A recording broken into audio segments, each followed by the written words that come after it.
So let's get to the big three. Number 3. They are refusing to do their job. They're grasping for straws. They're trying to make this about political tabloids and political intrigue and horse races, exactly the kinds of things that people are sick of in this country. Day 16 of the shutdown. Tempers flare and Dems' socialistic side takes the lead. No doubt about it. Showing how split the standoff and this country is. I'll explain.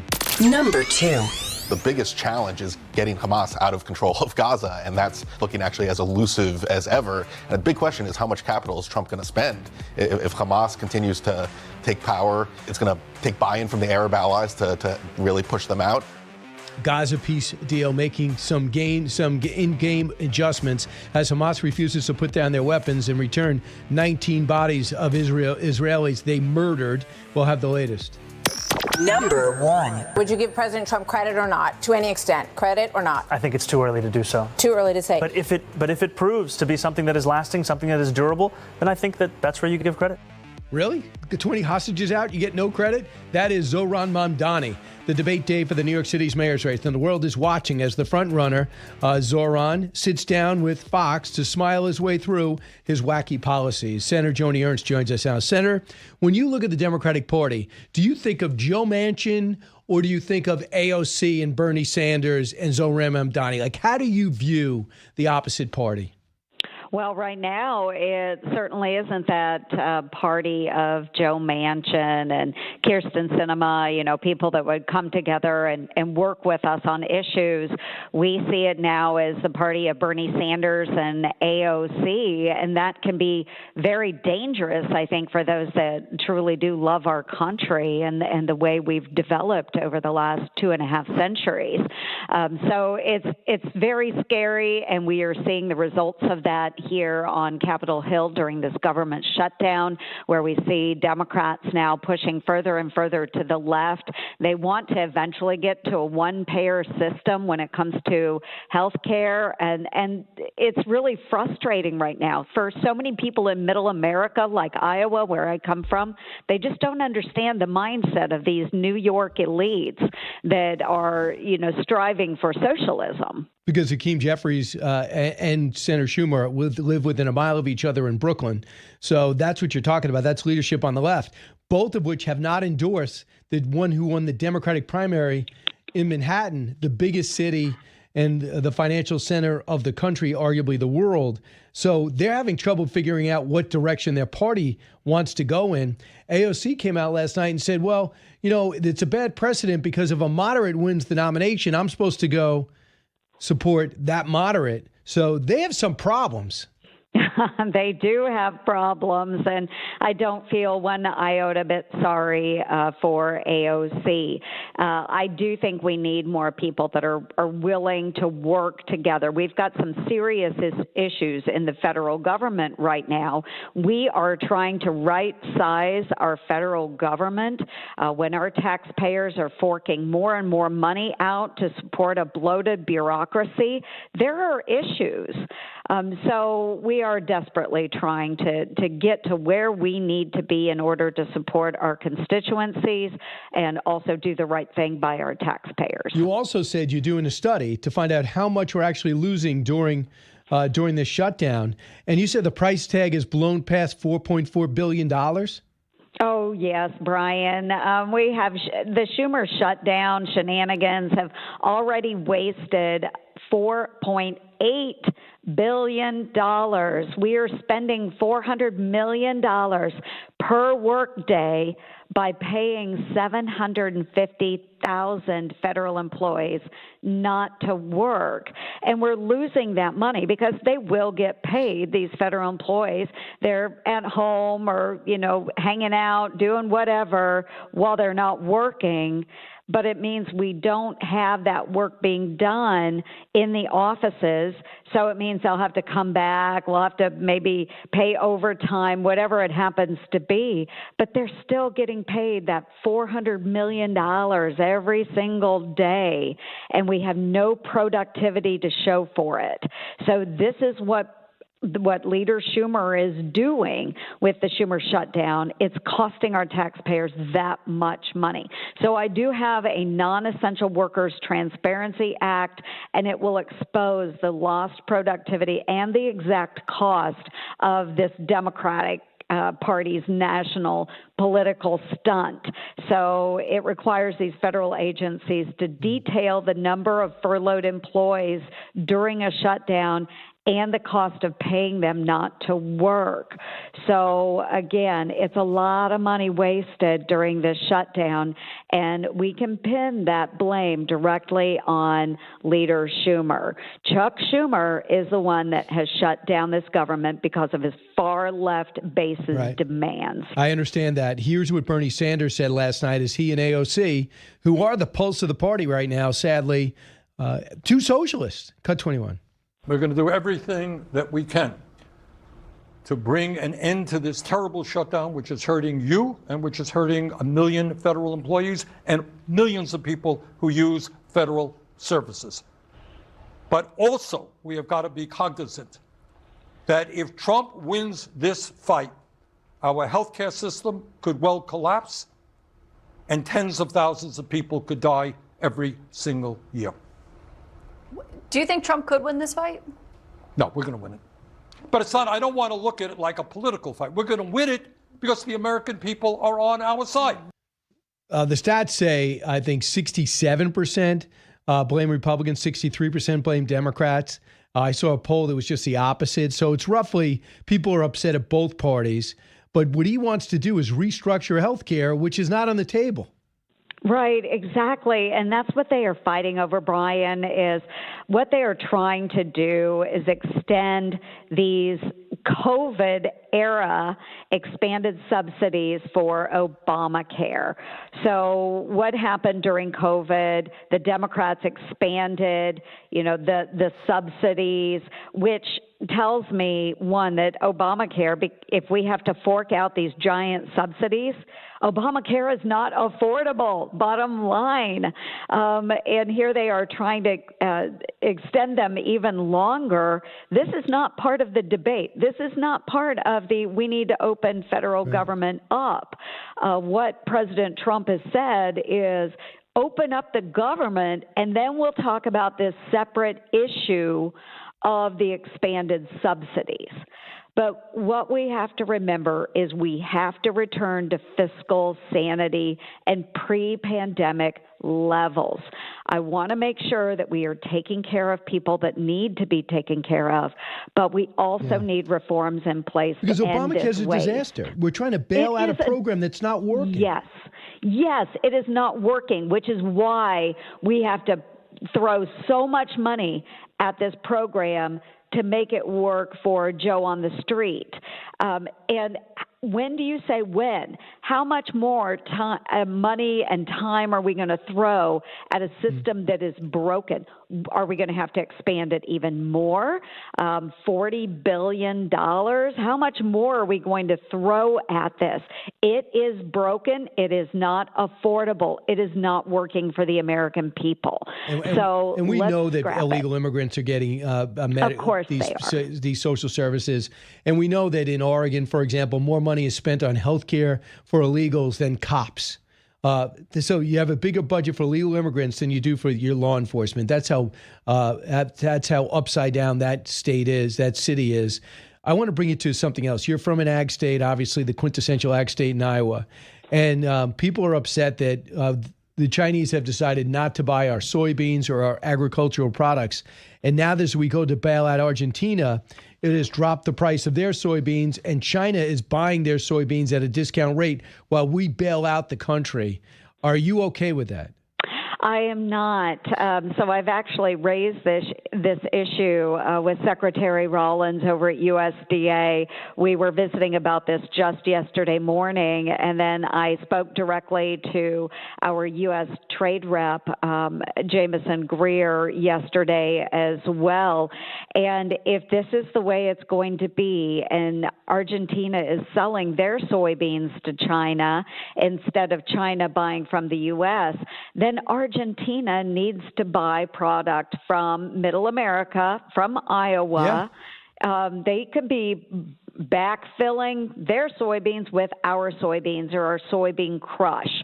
So we need to make sure that any deals that we're engaging in can also benefit our American farmers. They are really getting the short end of the stick. We need more trade, not more aid. I hear you. Senator Joni Ernst, thanks so much.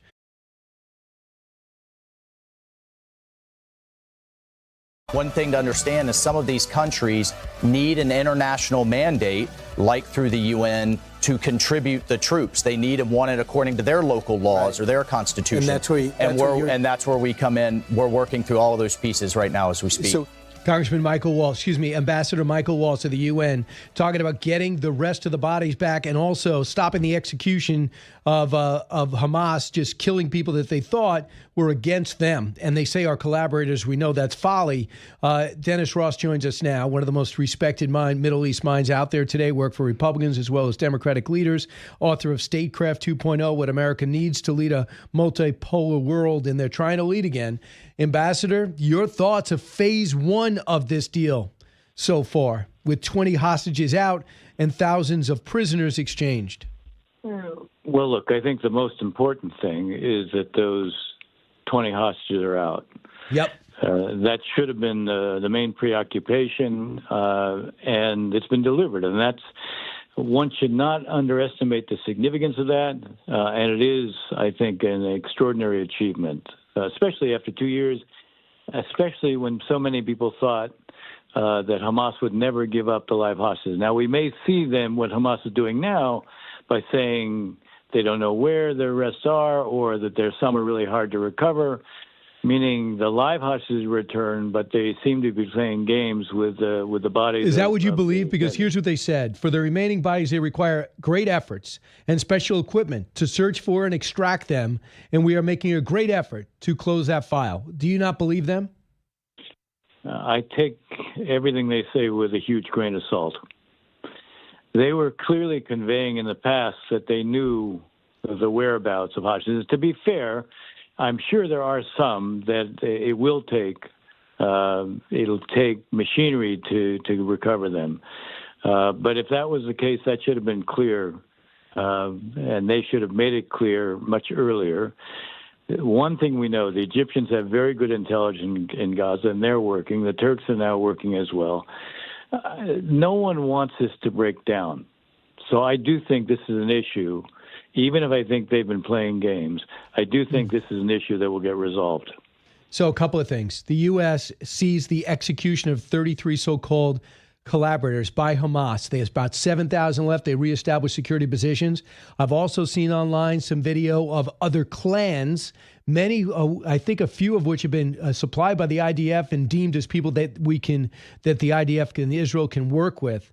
Now the U.S. is working with Israel to create safe zones to shelter Gazans who are scared that Hamas is going to exert some type of influence or try to kill them with their brutal crackdown. What should be the next step in this winner-take-all craziness of Gaza? Look, I wrote last week after President Trump announced that there was a deal, but before it was finalized, I said one of the first things we're going to see is that Hamas will try to reassert its control by going after some of these clans. It's exactly what they did.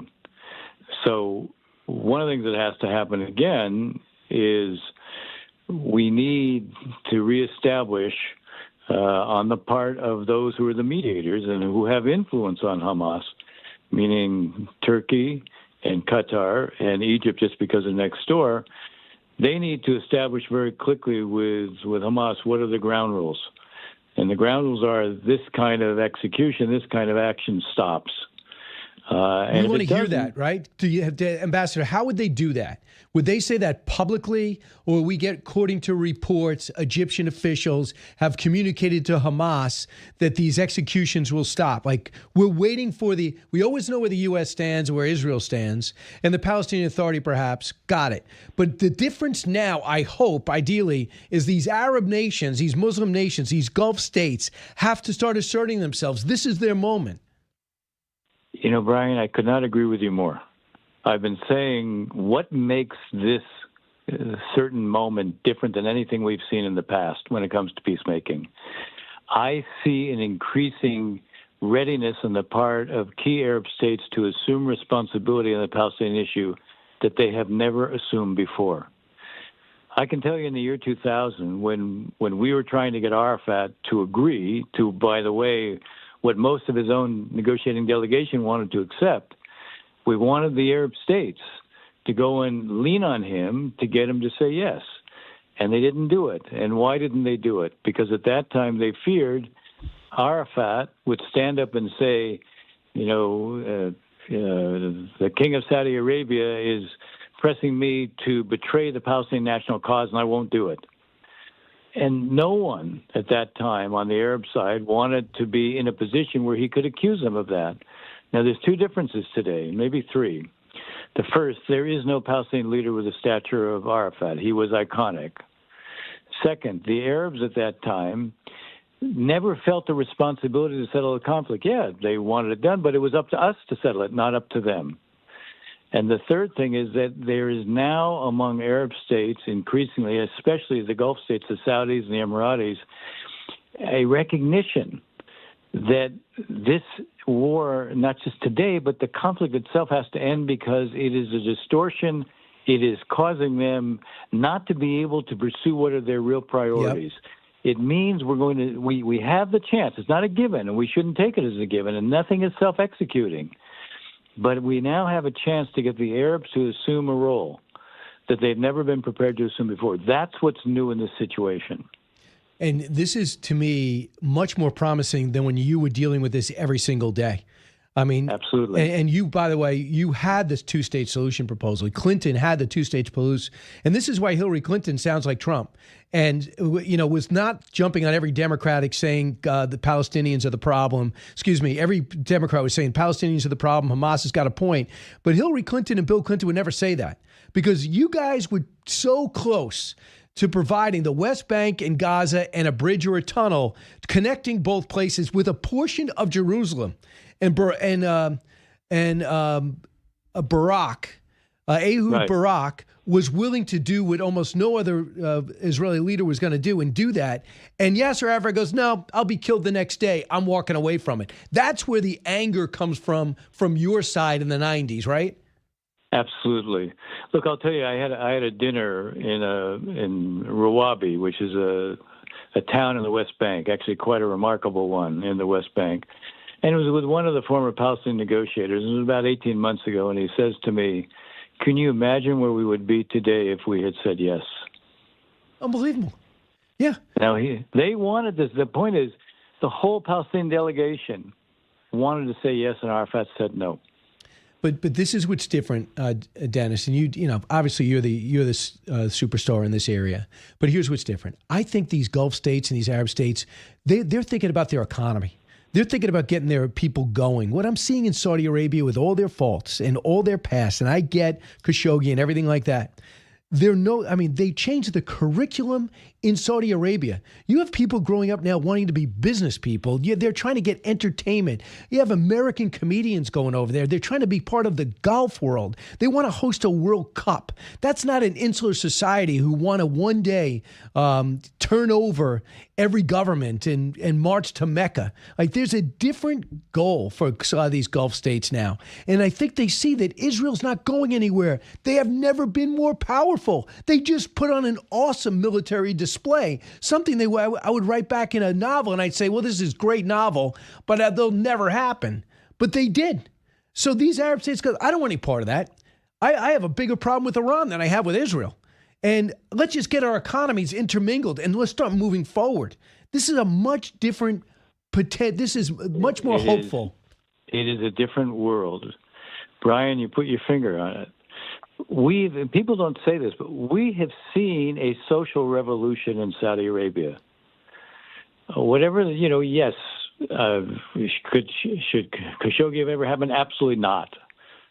Reprehensible. But at the same time, what's happened in Saudi Arabia has literally been a revolution. I want to tell you a story. When I was there, and I go to Saudi Arabia probably every 6 months, And I had someone from the royal court, a young woman who was maybe 31, who was making the arrangements for me to go to my various meetings. And I asked her, what her ambitions were. And she said, I want to go into, I'm a pharmacist by training, but I want to get into biomeds. And I said, is that something you would have been able to imagine before? And she laughed and she said, no, before I might have had dreams, but I would have known I couldn't act on them. Now I know I can act on them. This is a woman, a 31-year-old woman. This would have been unthinkable in the Saudi Arabia of the past. So we're dealing with a very different Saudi Arabia, a very different Emirates. And there's one other point I want to make. If you go back to what was the so-called Arab Spring in 2011, the effect that had on a number of states, including the Gulf states, was, you know what? That could happen to us, meaning the upheavals that you saw in Tunisia, Egypt, Syria, Libya. That could happen to us unless we deliver decent governance, unless we deliver economies that meet the needs of people. That's when the change took place, because there was a recognition we have to change or that could happen to us. That's so interesting. So the Arab Spring was a learning moment for governments that stayed in power, that we could either really repress and double and triple down, right, and make people's life miserable and tell them that's the way it is and live for Allah. Or we could say, let's give these people some hope. And the war on terror, America's going to win that. They're going to drone you. They're going to find you wherever you are. And that's going to be it. So let's change. And the one that didn't want to change is Iran. And that's why right. I believe, and you tell me, when you go over there, how many people are high-fiving that nuclear program is destroyed or set back seriously? And how many people understand that, and that Iran was exposed? That, they could throw out some rockets, but they can't stop Israel. You see, that's one of the things one of the points I've been making. A number of presidents, Republican, Democratic alike, including President Trump in his first term, even though he did act against Soleimani, there was this sense somehow of believing the Iranians when they would say, if you attack us directly, we'll set the region on fire. And it created for them a sense of impunity. And the rest of the region saw that. And they saw the use of proxies as a result. Hezbollah, Hamas, Islamic Jihad, all of them. So what Israel did is not only did they dramatically weaken the proxy network, but then they exposed the fact that there is no impunity. And then the strikes that President Trump did on the three important nuclear infrastructure sites, not the only ones, but the three ones that we struck, Fordo, Isfahan, and Natanz, that made it clear Iran no longer has impunity. That's huge. And I'm going to add another thing. The overthrow of Assad in Syria Iran loses this huge ally, and Russia in Ukraine gets their eye off the ball. It never would have happened. If they didn't invade Ukraine and have all their assets elsewhere, Assad would still be in power. Iran and Russia would still have an ally.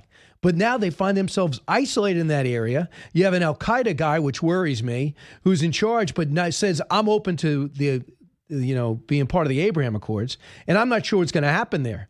But I'll take that over Assad and another Russian ally in the region. So Iran is... you're right. Because what he did is there's no way Iran has a position any longer in Syria. Shah was just in Moscow yesterday saying we're going to live up to all the commitments we I didn't know that. The Russians. So the new leader of Syria was in Moscow yesterday? Yeah. Oh, that's not good. So, but I'll tell you, you're right. This needs to be viewed with some caution. But the bigger issue for me is that Iran is out and can't get back in.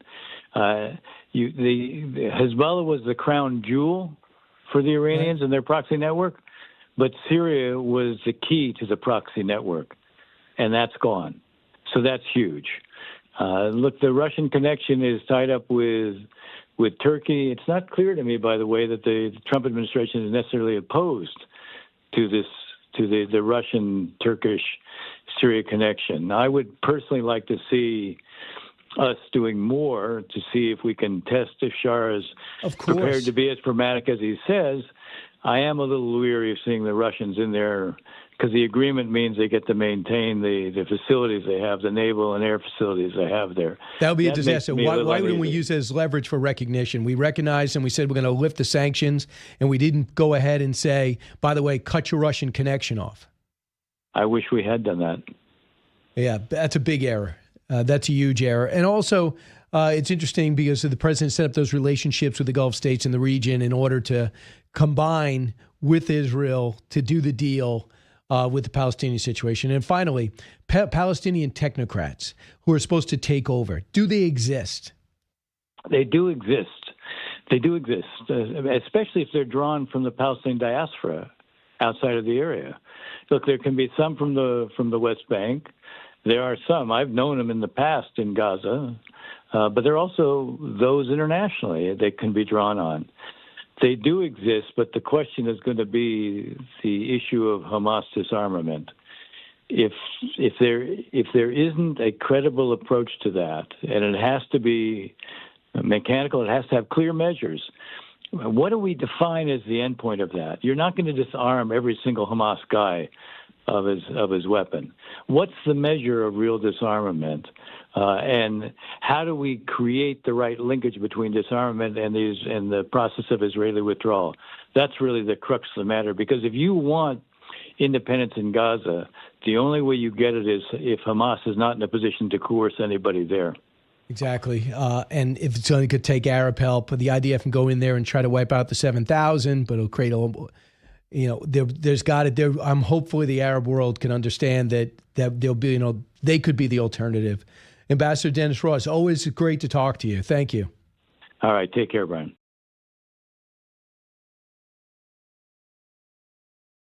Marc, do you see that free buses get you crime and a huge deficit? Do you know that getting rid of charter schools just hurts minorities? I assure you the gifted program in New York City is one of the big drawing, the drawing cards that he's going to get rid of, let alone raising corporate taxes to get this, be more like New Jersey, Marc Thiessen. Doesn't everybody want to have a tax structure like New Jersey?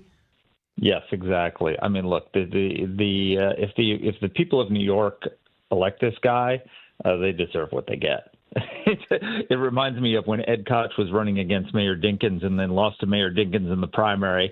And they asked him, Mr. Mayor, will he ever run again? And he said, no, the people have spoken and they must be punished. That's a great line. That's how I feel about New York right now. As an expat New Yorker who's not going to have to live under this guy, but cares about the city. I grew up there; it's my home. I think back to first of all, I don't even know why Curtis Lee was in the race right now. He has no chance of winning, and he's basically electing Mondani. He should get out just like Adams did. But you look at Andrew Cuomo, who is like a disgraced former governor who, many New Yorkers, including our beloved Janice Dean, literally blame for killing their parents and grandparents. It reminds me of the governor's race when David Duke was the Republican nominee in New Orleans, and he was running against Edwards, who was the Democratic nominee, who was a convicted felon. And the slogan for Edwards was "Vote for the felon. It's important." That's how I feel about Andrew Cuomo. I loathe Andrew Cuomo. I think he's one of the most loathsome politicians in America. I would pull the lever for Andrew Cuomo to stop Zoran Mondani. You got to clear the field and let's vote for the guy who locked down the city during COVID and sent people with COVID into the nursing homes because it's better than communism, which is literally what he is. So if you want to know what life's going to be like here for people like me that work in New York City who don't get to vote but have to pay the taxes, here's what President Trump says is going to happen. He's going to double the pain, cut 11. We have a communist who's 33 years old, doesn't know a damn thing. Practically, he's never worked a day in his life. And he sort of caught on, right? And I'm not going to send a lot of money to New York. And he says it's like throwing it out the window. So it's going to be a double squeeze. Yeah, why would we subsidize communism? And look, he calls himself a democratic socialist. You know who else said that? The Democratic People's Republic of East Germany, the Democratic Republic of North Korea. If you ever see the modifier democratic in front of socialism, it's a giveaway that the communist, whether it's a country or a person. The guy's a communist. And if New York wants to elect that, this is the city where the 9/11 attack happened, where Islamic radicals flew planes into buildings and killed thousands of people in our midst, and we're going to elect a guy who couldn't bring himself on Martha's show to say that Hamas should not have any role in governing Gaza, which Hamas is the same movement as Al Qaeda.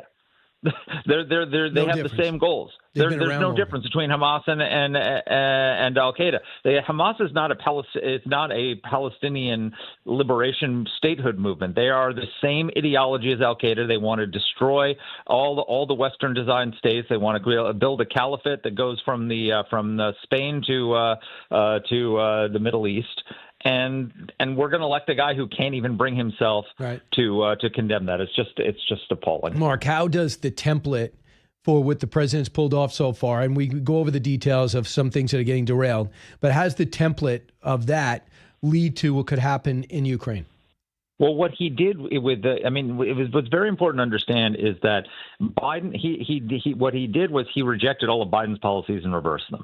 So Biden's policy was restrain Israel, withhold weapons, appease Iran.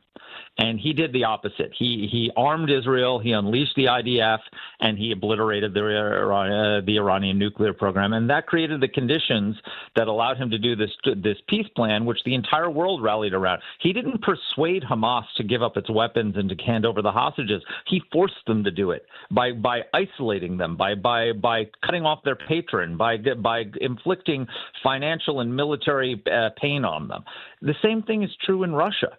Putin is never going to voluntarily come to the table. He's shown this. It's been 2 months since the Alaska summit, and what was supposed to happen was there was supposed to be a meeting with Zelensky, and then there would be a tripartite meeting and a deal. And Putin not only has he refused to meet with Zelensky or meet his end of the bargain of the Alaska summit, he's escalated his attacks on Ukraine. He's sending drones into NATO countries. He's sending Russian fighter jets into NATO territory. He's escalated. And so you don't try and win a game of escalation dominance with Donald Trump. So the way to bring him to the table is to give the Ukrainians the Tomahawk cruise missiles to start inflicting pain on Russia the way he's inflicting pain on them. And you can crush their economy, crush their military, and then he'll have to come to the table. Because they're going for the energy sector, and they're putting personal pain to the Russian people, and they're hurting him being able to literally fuel his military machine. At the same time, be able to bomb out drone factories. So they're not looking for innocent people in apartment buildings like the Russians are. So what you're saying, Marc, is when Zelensky comes to town tomorrow, they've already had their military people here. NATO had a meeting 2 days ago. So NATO is buying these weapons, and they look to be setting up a legitimate missile defense system instead of a hodgepodge, whatever you got, give me. And they're looking to get a battle plan together. And when you show they're in for the long haul, let Vladimir Putin look around and check his bank account and wonder, wait a second, I was starting to break these guys. Now what? So here's the thing. So Putin says it would be escalation for us to give Tomahawk cruise missiles to the Ukrainians. He has fired 2,400 cruise missiles into Ukraine, and he doesn't just target military side. He targets schools. He targets children's hospitals. He targets shopping malls. So to give Ukraine the ability to respond in kind, except against military and industrial targets, is not escalation. It's proportional response. So this idea that this is escalatory is ridiculous, number one. Number two, if you give Ukraine the ability to do that, what it does is you can't reach all of the targets with drones, and you can't bring the payload you need to destroy them with drones. So if you give them a Tomahawk cruise missile, and they take out the Russian drone factory, they take out the Russian bomber bases, and also, by the way, you can take out their oil and natural gas production capability, which means you don't have to even put in sanctions or tariffs on China because you stop it at the source and start inflicting some real economic and military pain on Russia. Then Putin's going to sue for peace. He's going to have to. He'll have no choice. Right, and the thing is, he could say, "Look, I gained this they got off ramps. He is not interested in the off ramps. He was interested in making Trump look naive, but he's not.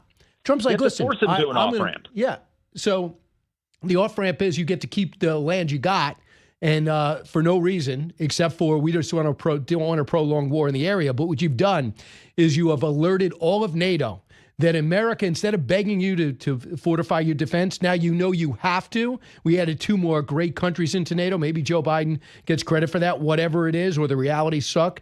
And now people understand that a Russian invasion is not a theory. It's a reality if they're not ready to fight. No, it's exactly right. And look, the reality is that Putin always threatens escalation. So Biden was terrified of escalation, right? Putin would say, "Oh, if you give them F-16s, I'll escalate."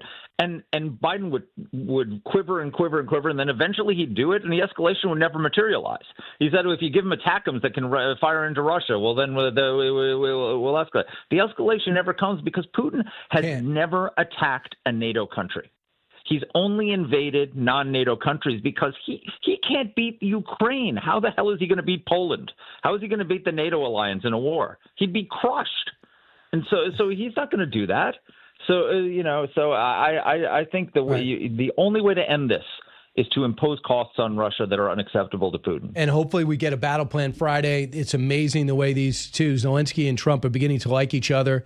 And Zelensky came out the other day and said that Donald Trump is much better for Ukraine than Joe Biden was. And he makes quicker decisions, first and foremost. Marc, lastly, the New York Times had a story today, not denied by the administration. The CIA is working strongly, if I could use the president's term, in Venezuela. Not only are they blowing up boats, they are trying to pressure Maduro and get him out. He's an illegitimate leader of that country. He's destroyed it. He's killing people, and he's allowing China, Russia, and Iran to have a foothold in the hemisphere, and that's not okay. No, it's not. I mean, this is the Monroe Doctrine. How do you feel about our it? hemisphere? I feel if Donald Trump wants to launch covert operations to bring down his regime, go for it. Look, one of the things that Trump's national defense strategy is going to have is a focus on hemispheric security, on our security here at home, and having a dictator that is sending fentanyl into our country. I mean, truly, the fentanyl that's coming from Venezuela has killed more people than the 9/11 attacks have inside our country. It's like a foreign army coming into our country and killing our citizens. Trump is right to designate them a foreign terrorist organization, these cartels, and to take them out. And the solution is the best way to do it is to get rid of the regime. Well, that Fortress America, which a lot of podcasters were hoping Donald Trump would do, is not coming out. They don't like the fact that he's now looking at the reality. And not looking at the reality and saying, I'm not giving Russia the benefit of the doubt. He doesn't like the fact that they were overall all in on. Don't like the fact he was all in on Israel, and they don't like the fact that he's getting aggressive with an enemy in our region. What is your response to parts of the Republican Party who are not happy about that? Well, first of all, those parts of the Republican Party represent a tiny fraction of the MAGA movement. If you look at every poll, and I've done multiple columns on this, MAGA voters are not isolationists. They are not. They want American leadership in the world. And when Trump ran in 2016, what did he say? He didn't say we need to pull back from the world. He said we're sick of losing. We want to win. And now look at the wins we're getting with Donald Trump. Why do you think you have peace in the Middle East? Because he killed Qasem Soleimani and he obliterated the Iranian nuclear program. If the isolationists had their way, none of that would have happened. So, Donald Trump is not an isolationist. The MAGA movement is not isolationist. There's this handful of isolationists out there who have loud voices. They're loud mouths, but they don't represent anybody. This is the first time, maybe since Teddy Roosevelt was president, that you had a leader address Central and South America. And this is comprehensive. Remember, the first move was Panama Canal and get China out of there. And now he's trying to take a big risk and help Argentina. And I think part of the deal with Argentina is you got to kick out China. I hope it is. But we didn't do that. One thing that bothers me, and went over with Dennis Ross a short time ago, we did not demand for recognition of Syria's leader that Russia get out. And now we have Syria's leader meeting in Russia, him promising all military relationships are sustained. Why is that? Why are we allowing Russia to get a foothold after they've killed so many innocent Syrians with barrel bombs? And now we're allowed this Al-Qaeda guy, who's not Assad, that we took a risk in recognizing, to go to Moscow and fortify relations. Well, first of all, that could all be reversed with a stroke of a pen. So he better be careful. Yeah. Donald Trump. The sanctions can be put right back on. He needs to make a decision. And to be perfectly honest with you, I wouldn't be betting my security on Vladimir Putin. He's got his hands tied up pretty strict, tough in Ukraine, and it's going to get worse. I would not be making my bed with Vladimir Putin if I was the leader of Syria right now. Marc, I hope the president invites you over for the meeting with Zelensky. It'll be sure to go well. All right, all right. I'll meet you there. All right. Washington Post, his column, Trump forces Hamas to the table. He can do the same with Vladimir Putin. And now you know the rest of the story. Marc Thiessen, thank you. I've heard that somewhere before. I made it up right now. It's my phrase. How dare you?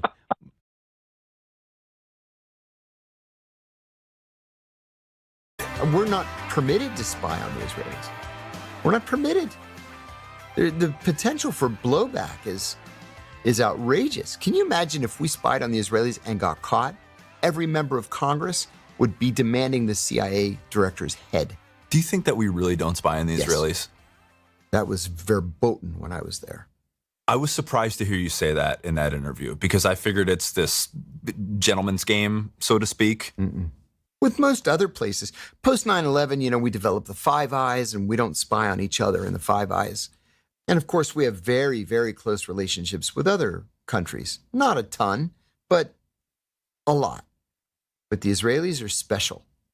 Yeah, we do not spy on the Israelis. How does the Mossad feel about that? Is that in fact true? Why don't we ask the former director of the Mossad, Yossi Cohen, joins us now. Yossi, that was John Curacao. John was the head of the CIA counterterrorism operation in Pakistan. He led the raid that captured Abu Zubaydah, blew the whistle on the CIA enhanced interrogation program. Was he right? Is it forbidden, as far as you know, for us to spy on you guys? Well, I hope he's right. I mean, first, thank you very much for having me in your show. That's an amazing thing, an amazing show. I mean, and thank you very much for hosting me. Well, I hope this is the case. I mean, I know that for sure. I mean, Israelis do not spy in the USA. We do not recruit Americans. We do not spy in the USA, not entirely. I mean, we don't do that. So I hope that America reciprocate. I don't know. I don't know that for sure, but I hope this is the case. I mean, what I've seen for the Mossad being able to pull off over, my lifetime, over the last 15, 20 years, has been somewhat just astounding, but you're a part of that. Tell me how you got into it. How did I get into the Mossad in the first place? Yep. Well, when I resigned from the army, I was a commander in the First Lebanon War in 1982. That was like 43 years ago. When I resigned from the army, I left for my first studies in a British college in London, and I was spotted there by the Mossad. I mean, my first few months in London, I was spotted by the Mossad, and I've been engaged and approached by them. And they said something like, not very clear, about we are the Prime Minister's office, Ministry of Defense, stuff like that, and we want to offer you a job. I didn't know what is it all about, but I was very much interested in learning more or listening to them. And my first visit to Israel, I've engaged with the office, like Prime Minister's office or any other cover name that they have used. And I realized that they are the mighty Mossad at the time. I was very much interested in doing it. And a few months later, I've started my exams, to make sure that I fit in. And a year later, after the exams were completed, I started my operational courses already. So in 1983, wow. I am a part of the Mossad. It took me 2.5 years to be certified as an operative. But after a very long, tough 2.5 years, I was eventually there. And I guess one of the stories is when you become a Mossad agent, you were known as Y, I guess, you kind of lose your identity. You could just disappear. You couldn't tell anyone you're involved in it, correct? Correct. So what have those years been like? It must have been really. You're sacrificing your personal life for the future of Israel. Absolutely, yes. This is what you do. First, it has to be precisely defined in between what we do and what we don't do. We do not work inside the state of Israel. All right. So everything that operationally Mossad is doing is outside of Israel. So it's a kind of very, very risky job. I mean, we go all over to the Middle East, we go all over to countries, and we operate in order to either recruit people or to conduct special operations to make sure that the state of Israel will be safer. I mean, not only the state of Israel, somehow the world will be safer. So yes, you do sacrifice a lot. I mean, you do sacrifice your personal life, and you're willing to sacrifice your entire life, either your freedom or your life, literally. So this is something that we do on day-to-day basis. So we watched how the Mossad had infiltrated Iran prior to the attacks. Watched as the Mossad had pulled off the most brilliant pager attack, followed up by the walkie-talkie attack over in Lebanon. And I'm wondering, and also the capture of all those documents proving that Iran had a nuclear program. You took it out of Iran and set it up in Israel. You were part of that operation, it seems. And it just seems like there's nothing you guys can't do. Can you bring us inside that operation to show the world what Iran was really up to? Well, I mean, it was very interesting times. I mean, it was like in 2015, in July, precisely. I mean, the JCPOA, the Joint Comprehensive Plan of Action, what we call the Iranian nuclear deal, was signed between the powers, USA, China, Russia, and the three Europeans. I mean, backed by the IAEA in Vienna, the International Atomic Agency. And the agreement was signed under the Democratic Obama's administration. I mean, we have tried our utmost. I was like the prime negotiator for the state of Israel, working together with the White House and the others to make sure that this agreement will not be signed the way the powers wanted it, but eventually it was signed. And in 2016, I am now the director of the Mossad, and we start to see something very weird happening in Iran after the agreement was signed. And they've started to collect materials from all over the countries in a very discreet manner. The one who led that job, or discreet job, was Dr. Mohsen Fakhrizadeh. Rest in peace. I mean, since then, I mean, he died, right? But according to foreign reports, in a special op inside Iran. But prior to that, he gathered all these kind of materials in a very distant area inside Tehran, but a very distant area from the center of Tehran, an area that would not be declared or notified as part of the administration or part of the regime. And we wondered, what is it? So the beginning of January 2016, my first days at the Mossad, we've learned that he's doing something weird. And I have ordered my people then not to lose the eye from the ball. I mean, to make sure that we know everything that he does and to make sure that we know where is it going to. And with the minute we knew when it lands, and the minute they have been satisfied with the collection entirely from the entire state into this warehouse in Tehran, we breached in and we took 1/2 ton of materials to Israel. I mean, in between the decision and the operation, Brian, it took us 2 years. Wow. Right? I mean, 2016, we took the decision. In January 2018, we've actually operated dozens of operatives, I mean, together inside this warehouse. We had like a few hours to sneak in, to steal what we need, because there were 3 huge containers with a lot of materials. So we had to control what we bring home and what we don't need to bring home. And then, you know, by 7 o'clock in the morning, the entire country was after us. I mean, the kind of pursuit that started, we believe, 10,000 policemen and circuit police, and all borders were totally closed. I mean, that's at sea borders and aerial borders, everything was totally controlled and sealed. So, but we planned that, and we knew that this is going to happen. So we left the materials inside Iran for a while, and then not by FedEx or DHL. I mean, we're brought it back to Israel. Understood. You'll leave that up to mystery. But it just goes to show you, you had to show the world the truth, because the world was signing off on Iran's diabolical program. So you had to get it out and prove to everyone. It's not my opinion. This is the fact. This is what they're really working on, making a mockery of the worst deal ever, which thankfully President Trump ripped up the first time. What about the pager? Absolutely right. Yeah, right. And so what about the pager operation? Right. How long was that in planning? Do you know? Well, I mean, we've understood that because of the use of technologies by our enemies, we have realized in the beginning of the 2000s, 2004 or so, that we can be, or we should be part of their supply chain. Simple as that. I mean, it's not as simple as that, but we have decided to be part of the supply chain of part of the enemies. I mean, part of the groups of the enemies that we see that are conducting a discrete purchase of the things that they need. Because when an organization like a terror organization like Hezbollah is buying things, I mean, you can't really buy it, Amazon or whatever, I mean, or eBay, and get what it is, because part of the materials are not are forbidden, and it cannot really purchase that. So what we did is we have kind of conducted ourselves to be their official providers. I mean, we had to, of course, not telling them that we're Israelis, but the first equipment that we eventually sold to Hezbollah undercover, not knowing, of course, that we are neither Mossad nor Israel, of course, was already operating in 2006, the Second Lebanon War. And since then, we're not caught, thank God.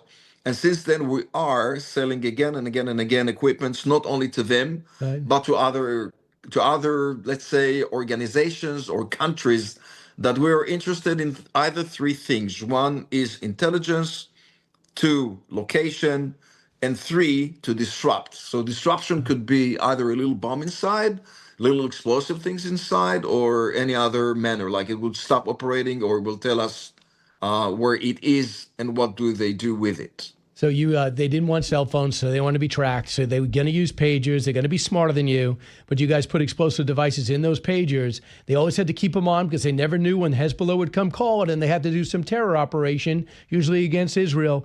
And then the explosion happened, and the follow-up with the walkie-talkies. And it became clear that the Mossad had laid the groundwork to take out the world's number one terror group, and that's Hezbollah, and they have not recovered, and Nasrallah later would be dead because you were able to track his every movement. So the Mossad has pulled off incredible things. I want to play another cut Thank you. Yeah, I just can't get my head around it. No one else can, and I think the rest of the world's in awe. John Kirikow, though, is critical. He's a former head of the CIA counterterror operations I mentioned. Listen to him, cut 37. Again, correct me if I'm wrong, but it seems like you'd be hard-pressed to argue with the fact that they are really, really good. Best in the world. My experience is universally negative. Universally negative. I've never had a positive encounter with Mossad. I have never met a CIA officer who has had a positive encounter with Mossad. Because the Mossad doesn't give two shits what you think or what you are trying to focus on in your job. They care only about Israel. And if that means shoving their fists up your ass, or trying to recruit you, or telling you to go yourself while they try to recruit, the guy sitting next to you, or the guy in the defense contractor's office, they don't care what you think of them.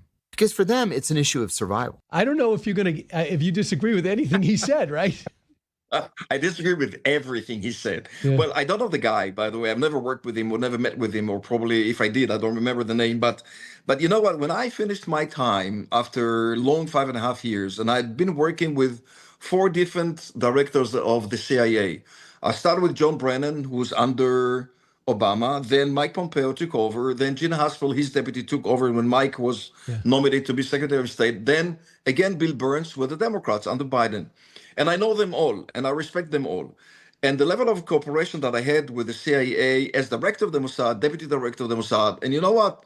Somehow, behind the scene, the discrete operations that we've conducted together maybe brought them to the point that I, in my last days, in my time, was invited to Washington, D.C., and I was awarded by the John Tenet Award, given to me by the head of the CIA, reflecting exactly the wonderful cooperation that we had with the State of Israel and with the Mossad precisely. So you counter that. I got it. Yeah. I counter that. I got one more totally. question for you. As impressive, if you were in charge of the Mossad, would October 7th have happened? How could Israel have been so blindsided by people secretly doing drills and learning how to hang glide for them to pull off such a devastating attack. They killed so many and took over 200 hostages. Right. I think first, Mossad is not dealing with Palestinian story whatsoever. We're not involved in either Judea and Samaria, as what we call the West Bank, or in Gaza Strip. Unfortunately, so. I think that you can see the differences in the level, as you have mentioned. I mean, what we can do inside Iran, which is far away. I mean, we don't share any border with Iran. I mean, it's hard to get in and to get out, or Iraq, or Syria, or other nations that we had to operate in. And the same way that we've infiltrated, I mean, in between a tougher organization called, as you mentioned correctly, I mean, Hezbollah. Now, Mossad is not dealing with Gaza Strip, and I say again, unfortunately. And, you know, at the national level of the discrete things that you don't see on the national level history is that we do have two lines of defense. The first line of defense is the intelligence line of defense. And this one collapsed because we didn't have enough intelligence. Blankly. I mean, in my book that I published recently in the USA too, The Sword of Freedom. I mean, you can read and learn about my about my wishes to be part of the battle in Gaza Strip. I offered my Mossad services to the Prime Minister and to my counterparts inside Israel, head of our Shin Bet, the equivalent to the FBI, head of the military intelligence inside the Israeli IDF, inside IDF. So, and I was kicked out. I mean, I was not welcomed with our whatever troops, operatives, and methodologists. Why? Because they claimed wrongly that they have enough intelligence and they don't really need us. And this line of defense collapsed completely. I mean, we didn't see that. It's not a small operation that Hamas has conducted, right? Yep. It's not big. It's huge. 1,500, maybe 3,000 people working together in one day. That's a big thing. Yossi Cohen, I'm just in awe of your career and your accomplishments and what you've done to make Israel one of the most formidable militaries and intelligence operations, and if not the most in the world. And your contributions. I need another 3 hours with you, and I still wouldn't get the whole story. Hopefully, we can talk again. Day. Thank you very much. Thank you very much for having me again. You got.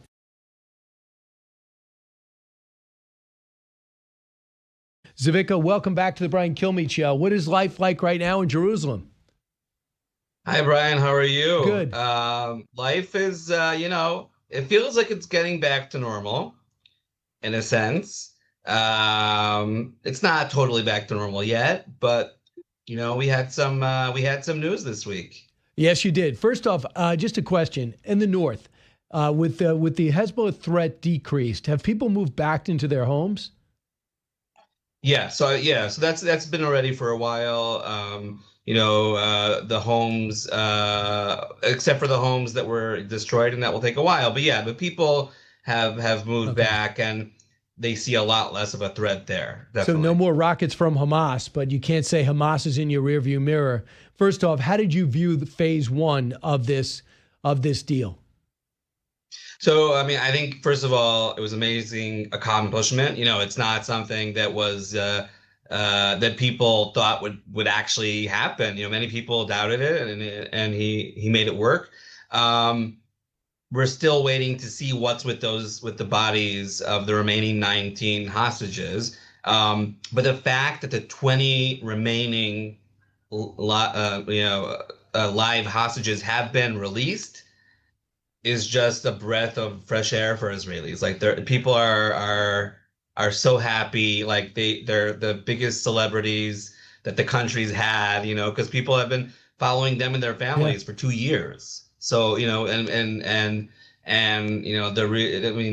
went through a lot, but people are just starting to see some sort of an end, which is important. You put Donald Trump's likeness, his profile, on the cover, a silhouette on the cover of the Jerusalem Post. Why?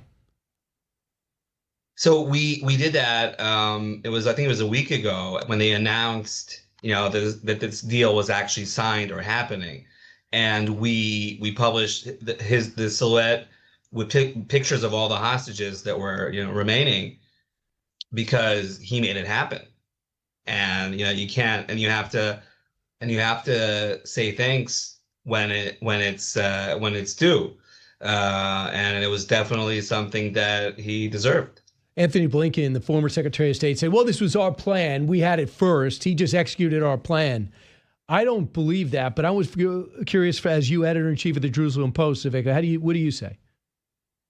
So, Brian, I think obviously there are certain things that are similar, but Trump took a broader approach to this. The fact that we're seeing Egypt and Qatar pressure Hamas like we've never seen them do before.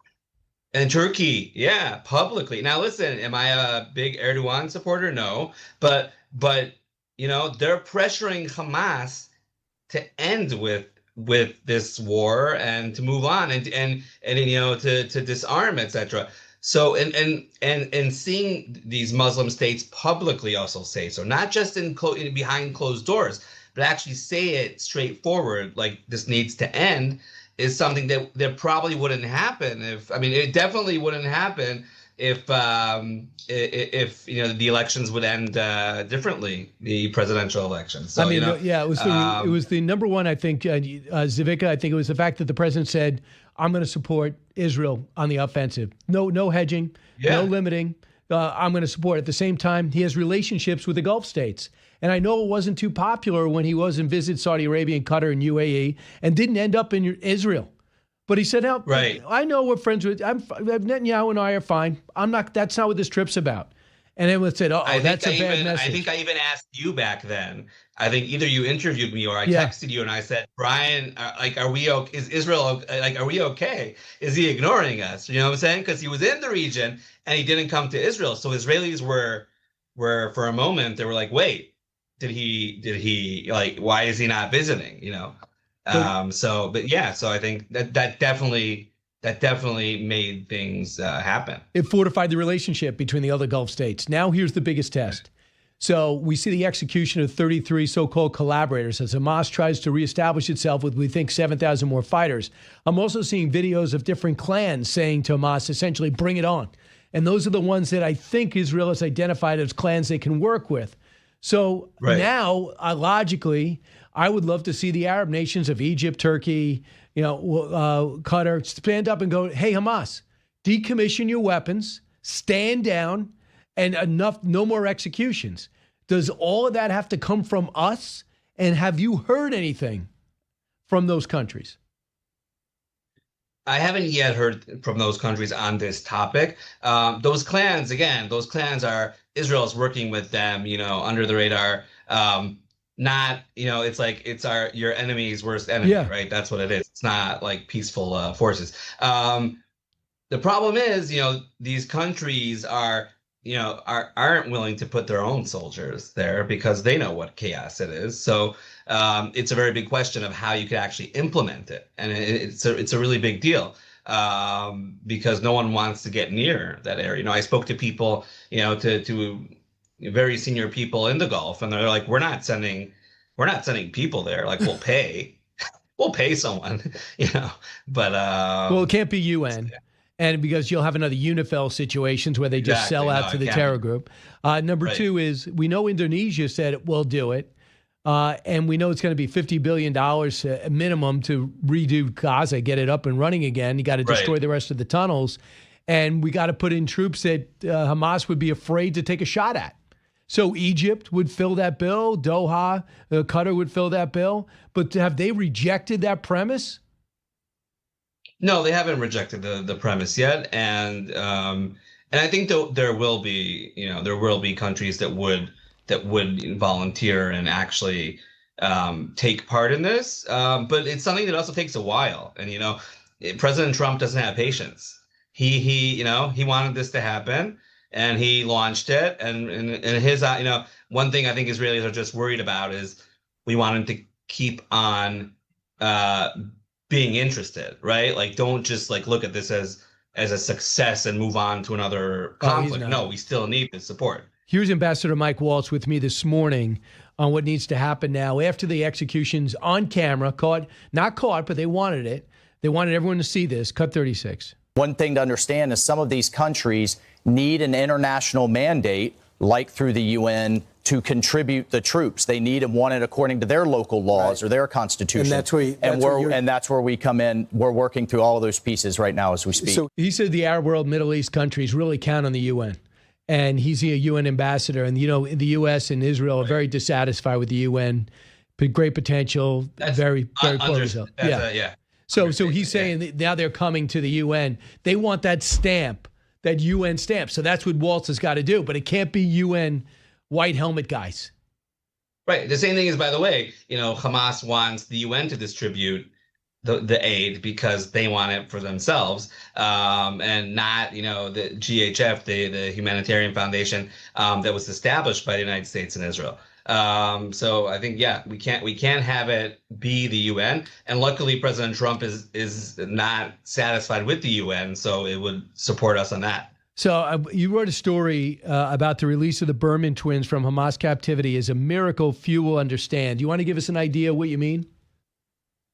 Yeah, so I wrote this as a father of twins. I have twin boys, and there were many interesting. There's a number of cases throughout this war where there were hostages who were twins, of the same sex, even, like it was boys that were kidnapped and girls that were kidnapped, and they were separated and brought back together.